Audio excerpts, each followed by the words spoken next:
welcome to my channel. It's me Simran Sahani and welcome to the MCQ Marathon series of Class 12 Political Science. आज हम करेंगे cold war era के MCQ question and as you guys know ये कौन सी video है, ये part 2 video है हमारे कोल्ड वॉर एरा के क्वेश्चन की. इन टोटल हम लोग ह्यूमैनिटीज के हमारे जितने भी सब्जेक्ट है, पॉलिटिकल है, हिस्ट्री, ज्योग्राफी है, हर एक चैप्टर के हम 150 क्वेश्चंस करें, यानी कि पूरी बुक के टॉपिक वाइज क्वेश्चंस मैं आपको करा रही हूँ. ओके, तो आज की वीडियो में हमें कोल्ड वॉर का टॉपिक स्टार्ट करना है the emergence of the 2 power block से. एंड आज की वीडियो में हम 80 क्वेश्चंस तक कवर कर लेंगे. This video I want to tell you that description box में मैंने क्लास 12 पॉलिटिकल साइंस की, हिस्ट्री की एंड ज्योग्राफी की प्लेलिस्ट पेस्ट कर दी है. वहां पे आपको सारे चैप्टर्स भी मिल जाएंगे एंड MCQ क्वेश्चंस भी. तो best of luck all the humanity students. And अगर आप लोग इन MCQ क्वेश्चंस को बहुत ध्यान से करोगे तो डेफिनेटली आप अपने एग्जाम में फुल मार्क्स स्कोर कर सकते हो. वाई? बिकॉज जो पूरी हमारी NCERT is God book this time. सबसे इंपॉर्टेंट आपके लिए NCERT को कवर करना ही है, चाहे रीजन एजर्शन क्वेश्चन हो, चाहे केस बेस्ड क्वेश्चन हो. अगर आप NCERT से थरो हो तो आप किसी भी क्वेश्चन को आंसर कर सकते हो. तो सबसे फोकस आपको चैप्टर एक्सप्लेनेशन पे करना है. यू नो मैं कैसे चैप्टर समझाती हूँ, उसमें भी 1 मार्कर बताती हूँ. और ये रहे सारे के सारे MCQ क्वेश्चन हर एक टाइप के फॉर्मेट में जो आपकी फुल प्रिपरेशन करा देंगे. तो let's start this video. Let's start. Question number 51. During the cold war era the world was sharply divided between. कैसे डिवाइड हो गया था हमारा पूरा world? 2 aligned systems, 2 parts, 2 zones, 2 poles. Correct answer क्या होगा? 2 अलाइन सिस्टम. तो आपको सबसे करेक्ट आंसर फिल करना होगा अपनी OMR में. यहाँ पे कई बच्चे ये भी सोच सकते हैं यार 2 पार्ट्स के बीच में डिवाइड हो गया था, पावर नहीं थी, सुपर पावर्स थी, 2 जोन्स नहीं. सबसे best explanation cold war era के टाइम पे क्या हुआ था? अलाइन सिस्टम के बीच में बढ़ गए थे हमारे देश. 2 अलाइन सिस्टम्स. ठीक है. Next question, question number 52. The smallest states in the alliances use link to the super power for their own purpose like. तो बहुत इंपॉर्टेंट क्वेश्चन होता था ये सब्जेक्टिव पेपर के लिए कि जो स्मॉलेस्ट स्टेट्स हैं वो क्यों जाती थी सुपर पावर्स के पास उनसे अलायंस बनाने, उन्हें क्या बेनिफिट मिलता था? ओके, तो ऑप्शन ए में गिवन है प्रोटेक्शन के लिए जाती थी, ऑप्शन बी में गिवन है वेपन्स के लिए जाती थी, ऑप्शन सी में गिवन है economic aid against their local rivals, जो उनके लोकल दुश्मन उनसे लड़ने के लिए इकोनॉमिक एड मिल जाता था. Option D all of the above. तो it's very simple. Correct answer क्या है? Option D all of the above. Okay, let's move on to question number 53. The 2 super power threaten to divide the world into dash. तो आपको बताना है किस चीज में बांट दिया था हमारे वर्ल्ड को दोनों सुपर पावर्स ने? 2 कैंप्स में, 2 पावर्स में, 2 जोन्स में, 2 पोल्स में. करेक्ट आंसर यहाँ पे होगा E1. 2 कैंप्स में जो था डिवाइड कर दिया था. This division happened first in dash. तो आपको बताना है कि ये जो पहला डिवीजन था 2 कैंप्स में बंटने का, वो कहाँ हुआ था सबसे पहले? USA में, एशिया में, यूरोप में, USSR में. Correct answer C1 Europe. मैंने आपको पढ़ाया भी था चैप्टर में दैट सबसे पहले यूरोप का डिवीजन होता है. ईस्ट यूरोप चला जाता है USSR के साथ वार्सो पैक्ट साइन करके, एंड जितना भी जो हमारा वेस्ट यूरोप था वो नेटो का हिस्सा बन जाता है एंड USA के अलायंस में मर्ज हो जाता है. तो पूरा डिवीजन बंटवारा हो गया था 2 कैंप्स में यूरोप का, एंड इस तरीके से अलायंस सिस्टम कोल्ड वॉर में चले थे. Question number 55. Most countries of the western Europe sided with. तो मैंने अभी आपको बता ही दिया आंसर. ढूंढो इसमें से. वेस्टर्न यूरोप की कंट्री क्यूबा के साइड गई थी, USA के, रशिया के या ब्रिटेन के साइड गई थी? वेरी इजी, बी USA के साथ चली गई थी सारी की सारी वेस्टर्न यूरोप की countries. Next question. Eastern Europe join the dash. तो ईस्टर्न यूरोप जो कंट्रीज थी उन्होंने किसको ज्वाइन करा था? सोवियत कैंप को, साउथ कैंप को, कैपिटलिस्टिक कैंप को या सोशलिस्टिक कैंप को? ओके गाइस, तो इसका आंसर होगा A1. सोवियत कैंप को उन्होंने ज्वाइन करा था. ओके, नेक्स्ट क्वेश्चन पे मूव करते हैं. Map based question. Okay, picture based question है ये. What does the image depict. तो इमेज देख लो अच्छे से, क्या दिखाई दे रहा है? ये वही यूरोप का डिवीजन दिखाई दे रहा है. रेड वाले वार्सो के मेंबर, येलो वाले नेटो के मेंबर. तो let's see the question based on it. What does the image depict. ये ऊपर वाली इमेज क्या शो कर रही है? कोल्ड वॉर एरा शो कर रही है. Europe was divided into rival alliances during the cold war era. ये शो कर रही है. कैंप शो कर रही है अलायंसेस. Correct answer B1. ये यूरोप का डिवीजन शो कर रही है जो राइवलरी अलायंसेस के बीच में जो था बट चुका था. Question number 58. The question number 58. The Western Alliance was formalized into an organization, the dash. तो आपको बताना है Western Alliance कौन सी ऑर्गेनाइजेशन का मेंबर बनी थी? Option A NATO, option B SEATO, option C CENTO या ऑप्शन डी वार्सो पैक्ट. तो यहाँ पे करेक्ट आंसर है option A NATO. NATO Atlantic Treaty Organization, NATO को साइन करके वेस्टर्न अलायंस में मर्ज हो गई थी बहुत सारी countries. Atlantic Treaty Organization which came into existence in dash. तो आपको बताना है नेटो कब फॉर्म हुई थी?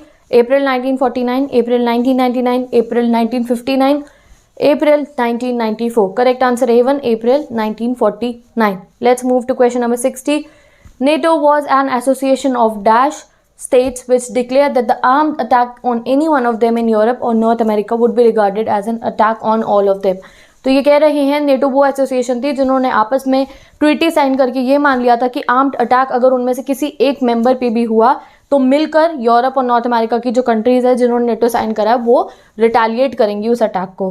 तो ये बताना है आपको कि कितनी कंट्रीज़ ने मिलकर नेटो को साइन करा था, वो कितनी कंट्रीज़ थी जिन्होंने प्रॉमिस करा कि हम में से किसी एक पे भी अगर जो है अटैक हुआ तो हम सब मिलके जो है रिटेलिएट करेंगे, जवाब देंगे.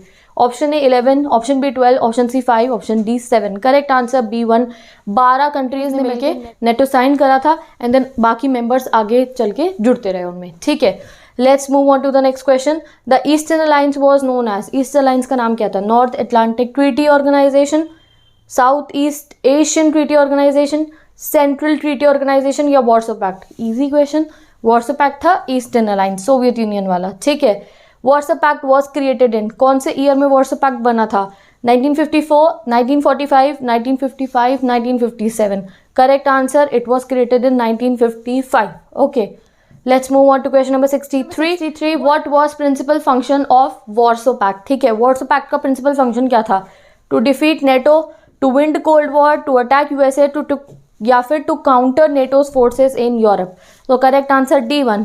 वॉर्सो पैक्ट का काम क्या था कि यूरोप के अंदर जो है नेटो को ज़्यादा आगे बढ़ने नहीं देना है. ठीक है, D1 is the correct one. Let's move on to question number 64.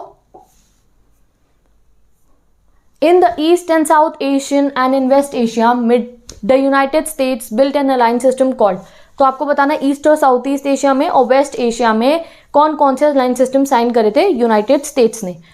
A1 South Asian Treaty Organization, B1 the Central Treaty Organization, option C both A and B या ऑप्शन डी नन. तो करेक्ट आंसर इज C1. ये याद रखना, सिएटो और CentOS sign करे थे. USA ने अपना जो है टाइज और अपने लिंक्स और अपने लाइंस बढ़ाने के लिए in East South East Asia and West Asia. Okay, let's move on to question number 65.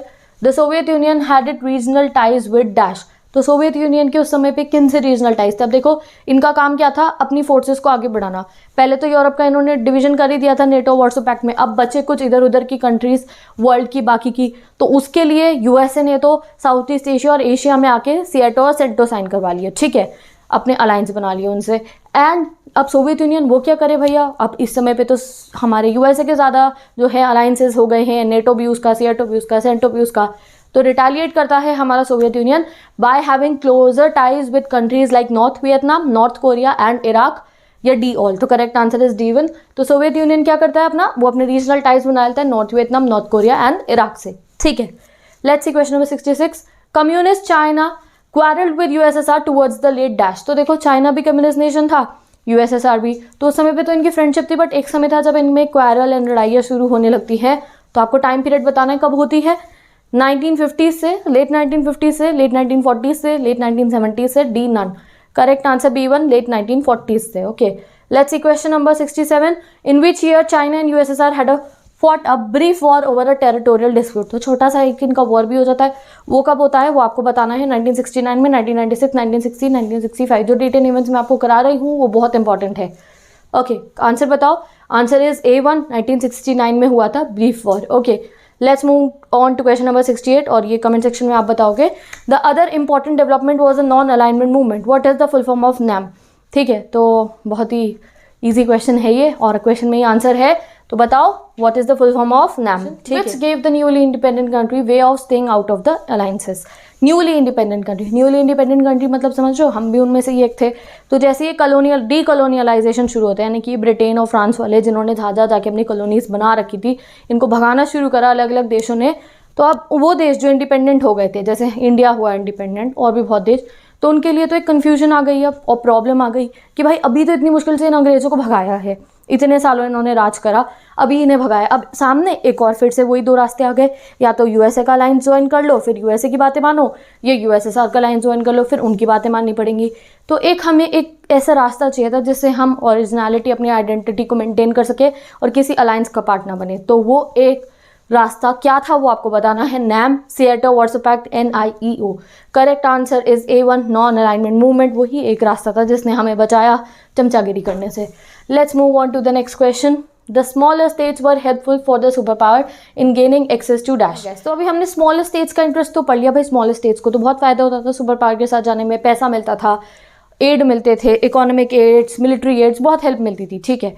But ये सुपर पावर को क्या फ़ायदा था? ये छोटे छोटे बड़े बड़े देशों को अपने साथ अलायंस बनवा के इनको क्या फ़ायदा मिलता था, आपको ये बताना है। तो यहाँ 3 ऑप्शंस गिवन है, लेट्स सी इनमें से कौन से फ़ायदे मिलते थे बड़ी स्टेट्स को, यानी कि यूएसए एंड यूएसएसआर को। Vital resources such as oils and mineral, and एक का सेकंड पार्ट है territory super power could launch their weapons and troop, या फिर टेरिटरी भी मिलती थी जहाँ से सुपर पावर जो है अपने वेपन्स और ट्रूप्स लॉन्च कर सकती थी। जैसे कि सोवियत यूनियन का अलाय बना हुआ था क्यूबा, तो इसने क्यूबा पे जाके क्या करे, क्यूबन मिसाइल क्राइसिस बनाने की कोशिश करी, तो तभी तो उनको टेरिटरी मिल गई ना वेपन लॉन्च करने के लिए, ठीक है।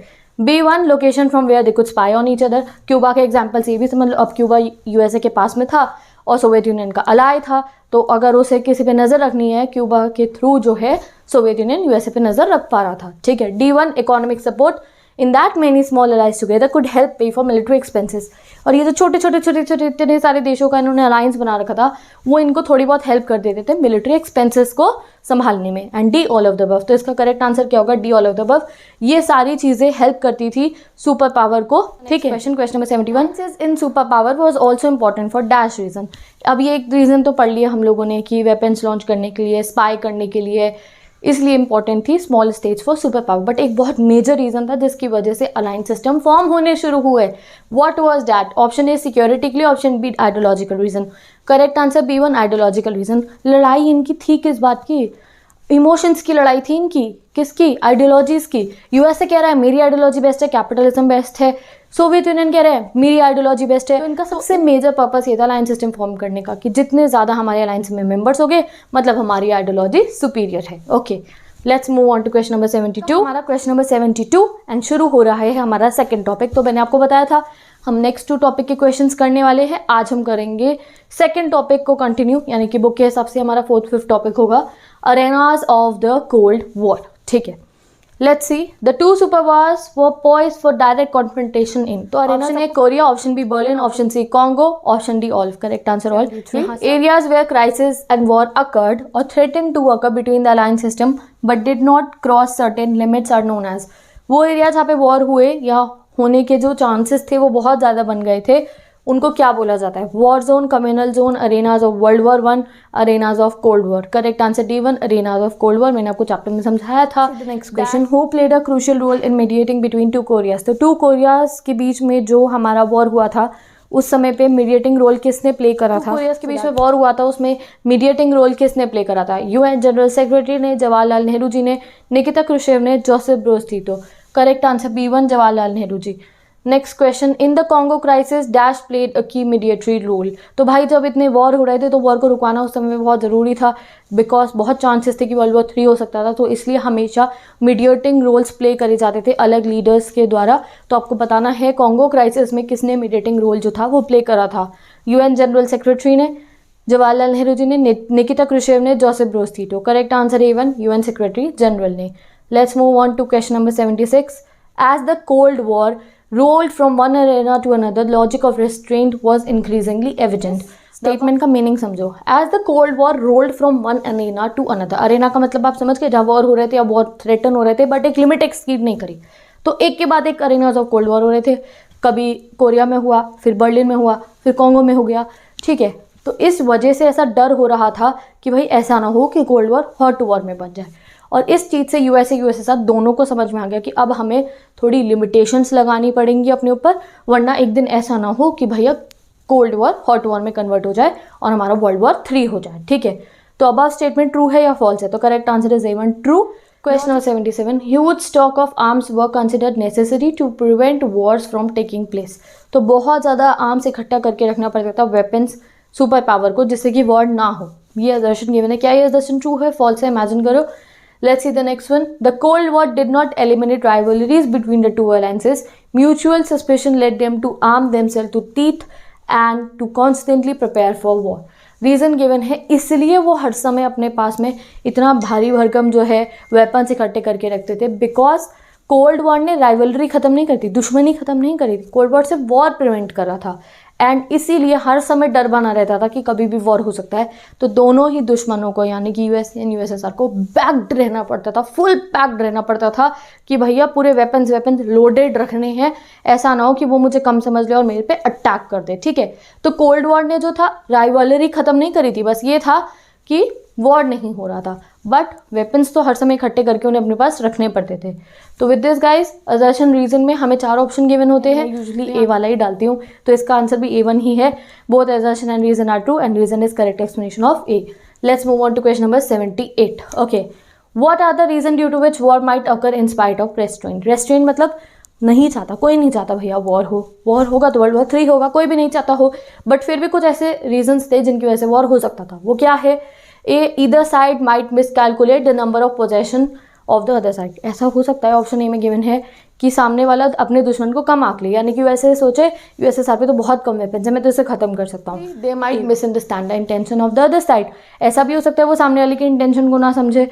Okay, option C nuclear accident, or if a soldier fired off a nuclear weapon by mistake, or if a soldier mischievously shot off a weapon to deliberately start a war. C में given ऐसा भी हो सकता है nuclear accident हो जाए, गलती से यूएसएसआर से कोई मिसाइल छूट जाए, या फिर कोई सोल्जर से गलती से कोई न्यूक्लियर वेपन लॉन्च हो जाए, या फिर कोई सोल्जर जानबूझ के कोई न्यूक्लियर वेपन लॉन्च कर दे वॉर शुरू करने के लिए। ये 3 ऑप्शन, या D all of the above. तो correct answer is D1 all of the above. ये रीजन थे जिसकी वजह से गाइस रेस्ट्रेंट होने के बावजूद भी वॉर हो सकता था। Question number 79। In time therefore the USA and USSR decided to collaborate in limiting or eliminating certain kinds of nuclear and non nuclear weapons. A stable balance of weapon they decided could be maintained through dash. Okay, तो finally US and USSR को समझ में आया कि इतने सारे weapons अगर हम इकट्ठे करके रखेंगे तो प्रॉब्लम्स हो सकती है। तो वो डिसाइड करते हैं कि हम लोग एक दूसरे को अपने वेपन्स की जानकारी देंगे, कुछ वेपन्स को लिमिट करेंगे, कुछ वेपन्स के बनने पर रोक लगा देंगे, एक्सेट्रा एक्सेट्रा। तो इस चीज़ को क्या बोला गया था?